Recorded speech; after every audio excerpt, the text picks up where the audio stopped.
before it even begun. Catch feelings, feel attaching, then I run, I don't. Before Rod Wave would appear on massive features like E40's Made This Way and Heart on Ice with Lil Durk, before Rod Wave would nearly lose his life after crashing into a pole while driving at over 100 miles per hour. See, I was looking because like the Teslas that have the trunk in the front, there's like a... Before Rod Wave would have over 3 million subscribers on YouTube, 704,000 on Twitter, and 4 million followers on Instagram at the time of this recording. Rod Wave has been singing ever since he was in the 5th grade, but believe it or not, that didn't convince him that he had a future in music. When this self-described super shy dude was a kid in St. Petersburg, he really didn't have any idea what he wanted to do. But these days, Rod is one of the most promising singers in the game, and he definitely wouldn't have it any other way. He told Billboard, "It gives me a reason to wake up. It gave me a purpose. It made me want to live and have kids. Live and see 50, 60, because before music, I was ready to cash out." Why was Rod's pre-fame life so difficult? Well, it probably had something to do with his stints in juvenile detention. When he finally got out, it was his family who encouraged him to dream big. His pops helped him get a jump start on his music career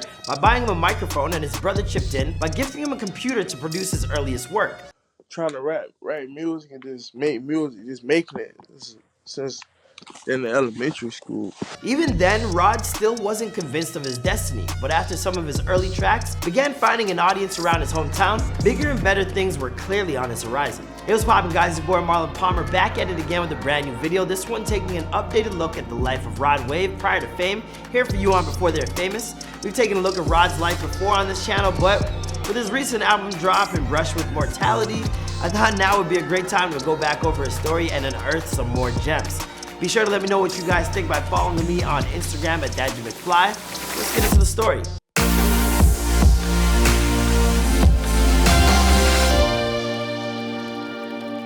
Rod Wave was born Rodarius Marcel Green on August 27, 1999 in St. Petersburg, Florida. When he was just a young kid, his parents split up but stuck close by one another to make the transition easier on the children. From that point on, his grandmother would play a large role in helping raise him and took to giving him the extremely adorable nickname of Booby. Grandparents always have the best nicknames for you, no matter what.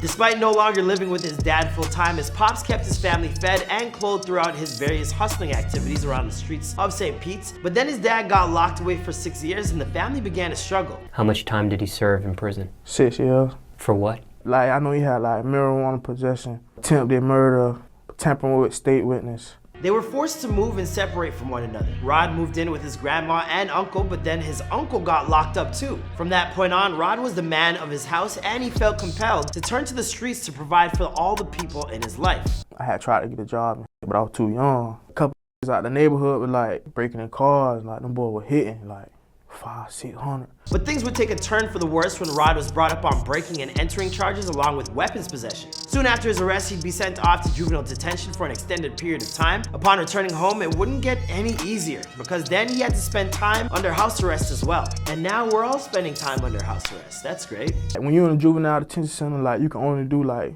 21 days. The gun shit got dropped and then they let me out on the ankle monitor and then brought me back. Despite the very clear difficulties that were going on in his life, Rod was most at peace when he was singing. He started practicing this skill in the 5th grade and he was encouraged to keep at it by his older brother. Back then, his favorite album was Kanye's College Dropout, but he also listened to a whole lot of Boozy and an artist he would one day go on to collaborate with, Kevin Gates, which must be a trip.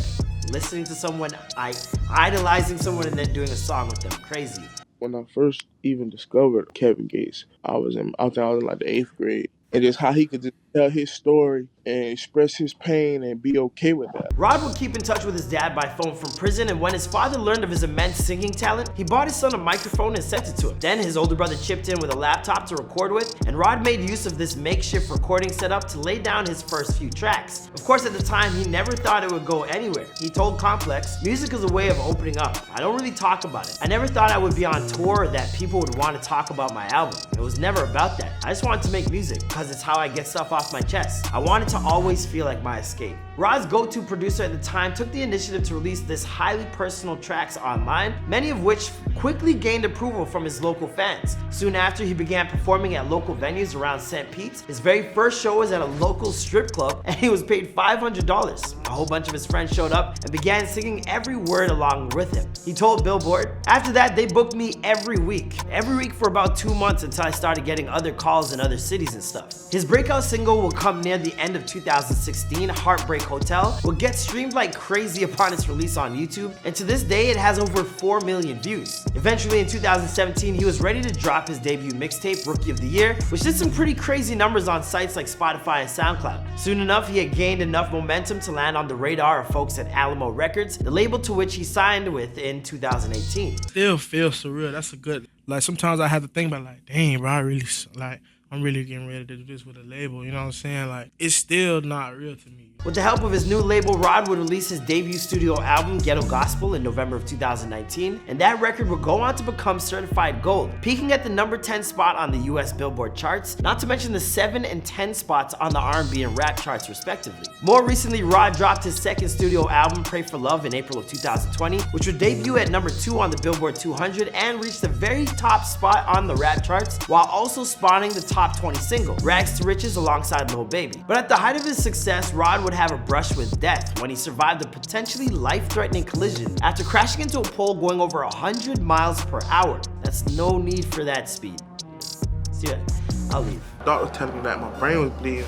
I couldn't check out for another 72 hours or 48 hours or whatever. Even if my brain bleeding, I pass out and I die, I got to go, bro. After recovering from internal brain bleeding, he reflected on his traumatic event on one of his newest tracks, Through the Wire, which is a homage to the same song that Kanye dropped after he survived his own car accident early on in his career. Thanks to his talent and success, Rod has also managed to sign a new publishing deal with Sony ATV, which for him will encompass far more than simply his music career. He told Billboard, "I felt like Sony was perfect for me because eventually I want to venture off in movies and scripts. I'm just gonna play my part for right now because it's deeper than that. I got stories and stuff. I feel like they're giving me the opportunity and freedom to express that. As for what those stories will entail and when exactly we'll see them, well, that's a story for another time and another place. After all, this is before they're famous." What did you guys think of Rod Wave's come up? Be sure to let me know in the comments down below. Don't forget to follow our series on Instagram at Before They're Famous so you can vote on what's next, and I'll catch you guys in the next video.